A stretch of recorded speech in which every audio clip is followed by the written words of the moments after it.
Bonsoir chers téléspectateurs et bienvenue dans cette nouvelle édition que je vous invite à suivre jusqu'à son terme. À la une de l'actualité de ce soir, des problèmes d'approvisionnement en essence ont été constatés aujourd'hui dans certaines stations-service. Certaines stations étaient complètement en rupture de stock, tandis que d'autres présentaient de longues files d'attente, comme à Varadou et à Tsakavir, où nos journalistes se sont rendus. Cette perturbation de l'approvisionnement est due au retard de l'arrivée du navire transportant du carburant. Selon les informations reçues, ce navire devrait arriver ce mercredi 17 mars dans la soirée. Cependant, il est à craindre que des perturbations subsistent pendant le transfert et la distribution de l'essence vers les stations. À ce jour, l'approvisionnement en gasoil n'est pas affecté par ces problèmes. Et dans les actualités politiques, la situation actuelle ne correspond pas encore à la réformation attendue si l'on considère le bilan des dirigeants durant les plus de 4 mois de mise en œuvre de cette politique de refondation, selon la déclaration faite aujourd'hui à un CADVAT par le groupe des experts nationaux. Pour le GEN, les discussions au sein de chaque secteur d'activité constituent la voie la plus productive pour parvenir à une véritable réforme et non à une réforme de façade comme celle observée actuellement. Natera Kutumav pour plus de détails. Tulmbaokam tak fanurinen okzeni anjakanden sayi, ou littéralement mouvement populaire exigeant une refondation, assez des tâtonnements, oser agir, tel est l'appel lancé aujourd'hui à un CADVAT par le groupe des experts nationaux ou GEN dans sa déclaration. Selon ce communiqué, la gouvernance actuelle et les actions menées depuis le lancement de la politique de la refondation ne reflètent pas le changement structurel, le profond réclamé par la population. Ils ont également formulé des propositions sur la manière d'entamer une véritable réforme dans chaque secteur d'activité en mettant particulièrement l'accent sur le domaine de l'éducation. En ce qui concerne la vie nationale et les événements survenus depuis l'indépendance, ils estiment qu'il n'y a eu aucun changement réel, ni dans la manière de gouverner, ni dans les structures, seules les personnes ont changé. Selon eux, il est donc impossible d'espérer une véritable réforme sans une volonté réelle de transformation. Ces membres du groupe des experts nationaux ont également souligné que le pays traverse actuellement une période difficile et que seule une concertation approfondie permettra de définir l'avenir de la nation. Dans le prolongement de l'affaire ayant provoqué des tensions entre le directeur général de l'ACM et le DAF, qui a fait grand bruit hier, la passation de direction du DAF ordonnée par le directeur général n'a pas eu lieu. Le DAF de l'ACM ne s'est pas présenté sur les lieux ce matin, ce qui explique l'échec de la passation. Pour plus de détails. La passation de direction était prévue ce matin à 8 h, mais le DAF de l'ACM ne s'est pas rendu à son bureau. Ce dernier a exigé de recevoir une notification officielle de la part de la hiérarchie avant de quitter son poste. Pour rappel, le directeur général avait également réclamé hier les clés du bureau du DAF, mais elles ne lui ont pas été remises. Selon une vidéo diffusée aujourd'hui, on voit que les pneus du véhicule du DAF de l'ACM ont été dégonflés. Le directeur général de l'ACM et le porte-parole de l'ACM ont tenté de se justifier et de se défendre face aux journalistes et ont transmis cela en direct sur les réseaux sociaux. Cependant, la majorité des commentaires ont critiqué cette action comme un abus. Certains affirment qu'il n'est pas honteux de reprendre ses études, même après avoir occupé un poste élevé. D'autres estiment que le comportement du directeur général de l'ACM était indigne, manquant de leadership et donc non adapté à ce poste. La plupart des utilisateurs a également demandé des explications concernant le fameux 13e mois. Dans les actualités sociales, des égouts bouchés et des eaux stagnantes provoquent des maladies chez les personnes vulnérables à Ndavamamba, Anzeska 1 et 2. Dans le premier arrondissement, l'eau qui coule des robinets publics et celles qui proviennent des lavoirs publics sont très sales. Ce premier arrondissement subit également des coupures d'électricité fréquentes et prolongées, ce qui appelle à une mobilisation des élus et des responsables désignés pour résoudre les problèmes des habitants vivant dans des conditions de précarité extrême. Les eaux usées qui débordent des égouts bouchés entraînent diverses maladies chez les enfants malnutris du premier arrondissement, selon le président du Timambouadidi lors de sa visite sur le terrain lundi dernier. Les habitants d'Andavamamb Anzeska font face à des coupures d'eau essentielles pour l'hygiène. L'association participera à la résolution de ces problèmes par des travaux collectifs de curage, la réparation des passerelles endommagées et s'efforcera également de remédier aux coupures d'eau. Les actions sociales de ce quartier se déroulent progressivement selon la vision de l'association qui appelle à une coopération pour résoudre les problèmes dans les zones défavorisées. Selon son président, la commune et les autorités régionales doivent coordonner leurs efforts pour la réhabilitation et le nettoyage du quartier. Il a souligné que l'association agit dans l'intérêt commun pour résoudre les problèmes des citoyens, notamment en matière de conflits fonciers, sans viser la position du président de la délégation de la commune d'Antananarivo.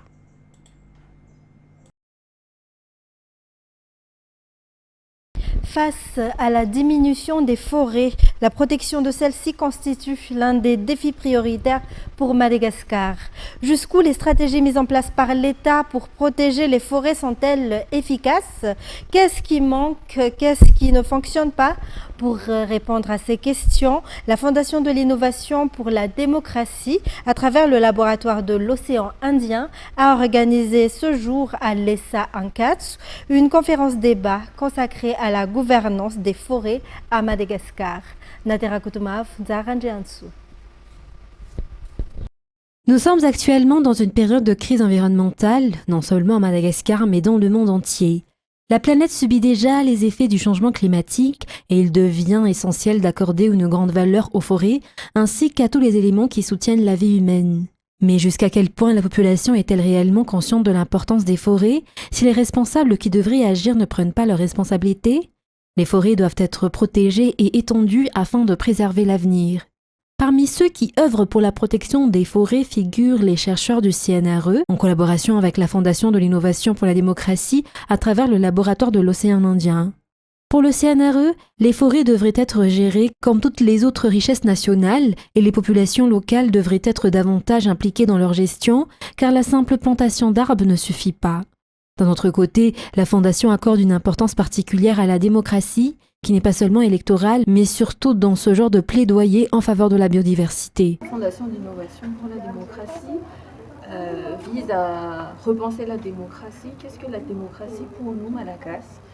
Et dans le cadre du programme Cycle de dialogue pour l'amélioration de la gouvernance de la biodiversité, l'objectif est de créer un espace de dialogue entre les décideurs publics, les chercheurs, la société civile, la jeunesse, les communautés locales, mais également le secteur privé, parce que la démocratie ne se limite pas uniquement à sa dimension électorale, mais également à ce que c'est que le vivre ensemble pour nous, Malagas. Une conférence débat sur la gouvernance des forêts s'est tenue à l'ESA à Ankats aujourd'hui. Elle a réuni à l'initiative de la Fondation de l'innovation pour la démocratie des chercheurs, des décideurs publics, des acteurs de la société civile, ainsi que des partenaires locaux et internationaux, mais aussi des étudiants. En économie, plus de 200 000 touristes ont été enregistrés à Nosy-Be en 2025, soit une augmentation de 11% par rapport à l'année 2024. Pour cette année, le lancement des travaux d'extension du terminal ainsi que l'amélioration des infrastructures sont au programme pour poursuivre cette dynamique de croissance. Reportage. Le nombre de touristes ayant visité Nosy-Be a atteint les 265 924 en 2025, si cela était de 239 576 en 2024. Une augmentation de 11% a donc été enregistrée l'année dernière. Pour poursuivre cette dynamique, le directeur général de Ravnala Airport projette d'étendre l'aéroport international de Nosy-Be en plus des rénovations des infrastructures. Ces projets visent à augmenter la capacité d'accueil face à une demande touristique croissante, à améliorer la fluidité des opérations et la qualité des installations, à moderniser les infrastructures pour répondre pleinement aux standards internationaux, à offrir une expérience passager plus rapide, plus confortable et plus fiable, et aussi à améliorer la satisfaction client.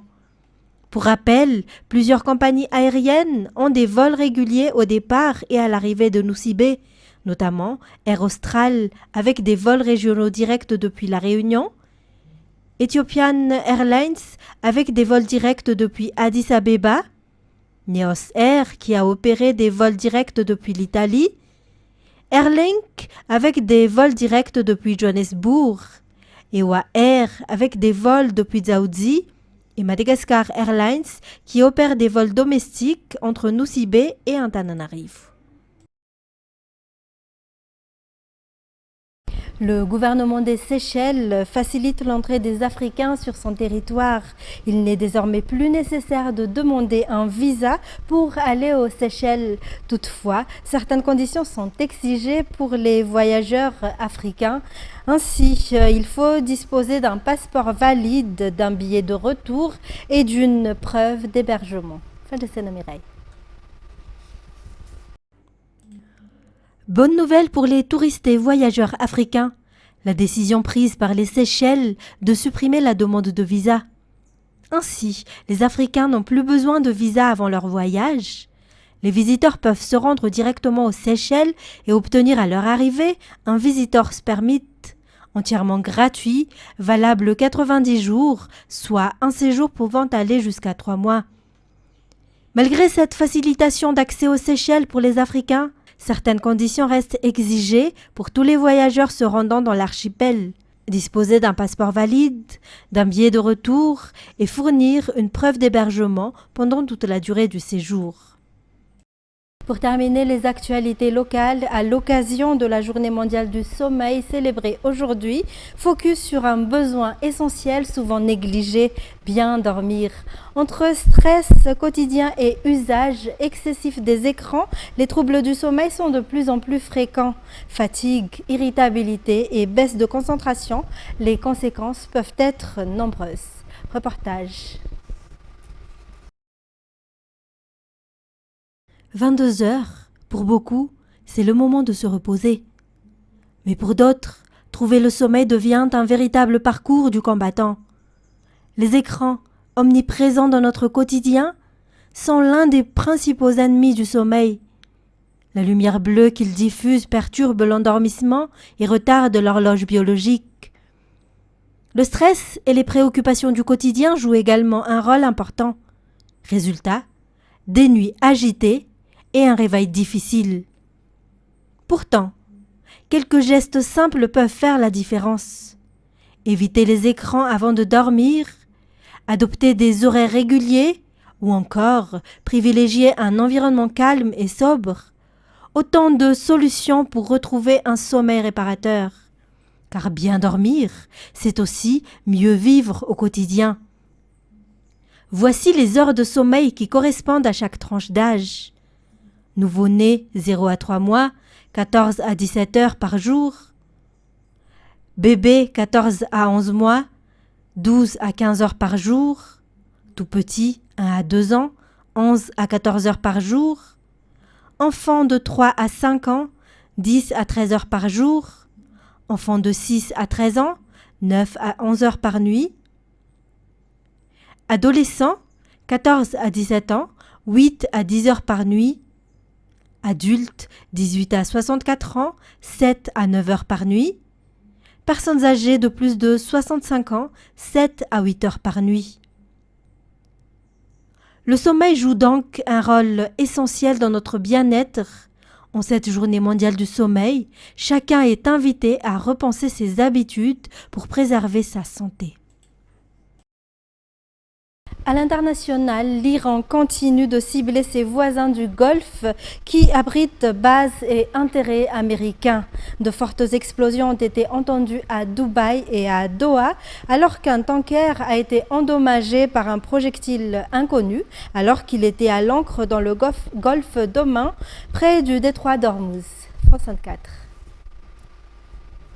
Une nuit et un matin très mouvementé ici dans le Golfe. Ici à Doha, il y a à peu près 2h30, on a entendu l'alerte.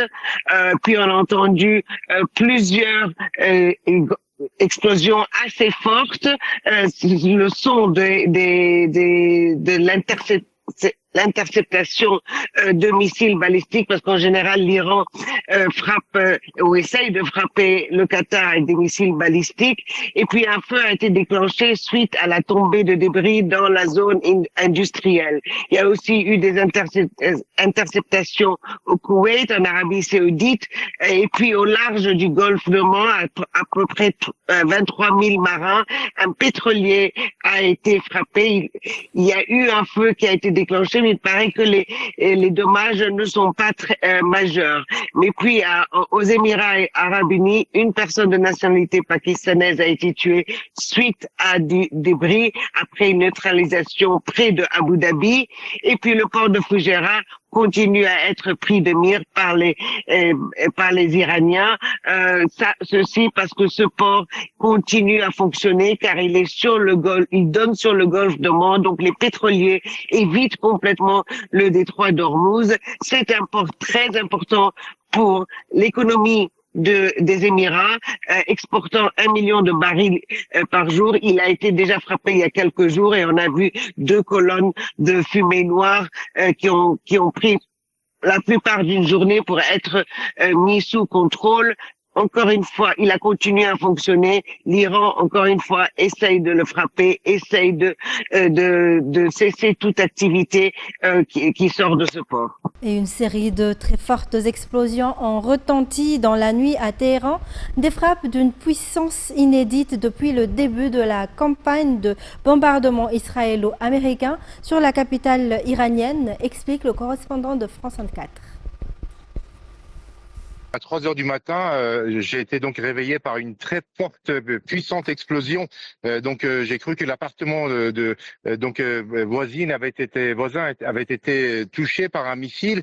Et puis 3 autres explosions immédiatement après. Donc coup sur coup, les vitres ont tremblé. Des très fortes puissantes explosions qui ont fait sursauter tout le monde. La fenêtre de la grande fenêtre de ma chambre à coucher s'est détachée du mur de 5 cm à cause du souffle de ces explosions particulièrement puissantes.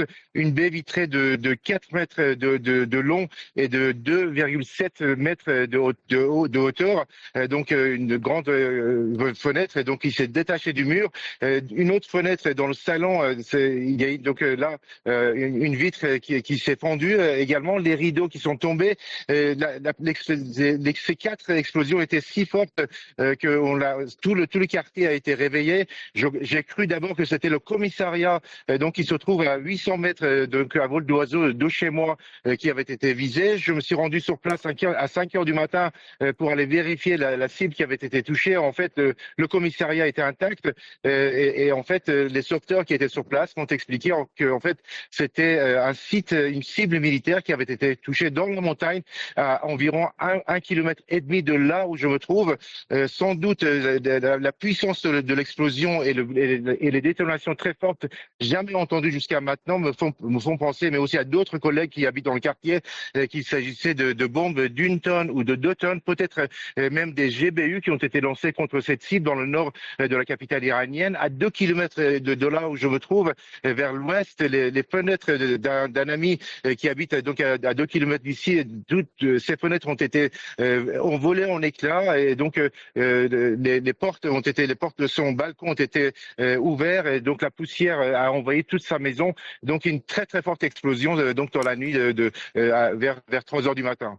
Absolument. Donc sur les téléphones portables, par SMS, mais aussi à la télévision, des avertissements sont lancés par les autorités qui demandent à la population de ne pas sortir le soir pour fêter cette fête du feu. En général, les gens sortent au coucher du soleil, dans la rue, allument des feux, lancent des pétards. Et donc les autorités ont demandé à la population de rester à la maison, d'éviter de lancer des pétards parce qu'il y a la guerre, des explosions en permanence. Sur toute la ville de Téhéran, mais aussi dans les autres villes du pays.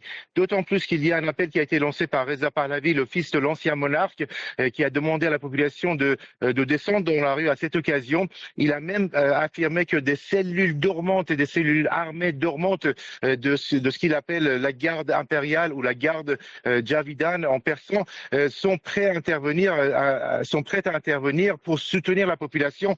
Alors que la ville est totalement quadrillée par des miliciens islamistes armés armée. Et donc, les autorités ont demandé à la population de rester à la maison pour éviter qu'il y ait donc des affrontements ou des victimes en cas d'affrontement armé avec ces cellules armées dont a parlé donc le fils de l'ancien monarque. Pour terminer, un mois après le début de l'éruption du piton de la fournaise à La Réunion, la coulée de lave continue de s'étendre. Elle a atteint l'océan pour la première fois depuis près de 20 ans. France 24. C'est l'instant précis où les éléments se rencontrent. La lave incandescente du piton de la fournaise se jette dans les vagues de l'océan Indien. Une cascade de feu et de vapeur extraordinaire. L'île de la Réunion n'avait pas connu cela depuis près de 20 ans. Alors au petit matin, les premiers curieux sont déjà là, on les devine sur la falaise. Pourtant, les gaz dégagés au contact de l'eau sont loin d'être inoffensifs.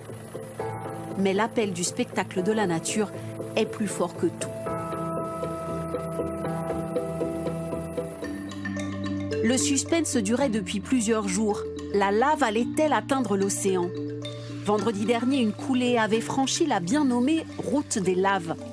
Un premier signe exceptionnel que les Réunionnais étaient venus observer en masse. Ah, c'est super, moi c'est la deuxième ou troisième fois que je vois, mais c'est toujours phénoménal. Ça donne des frissons même. Quand on voit que ça coule rouge à proximité, ça donne des frissons. On est tous surpris de comment la nature fonctionne. C'est une surprise. Depuis, le magma est allé à son rythme. Au plus vite, il franchit au moins 1 mètre par minute. Mais samedi, il s'était presque figé.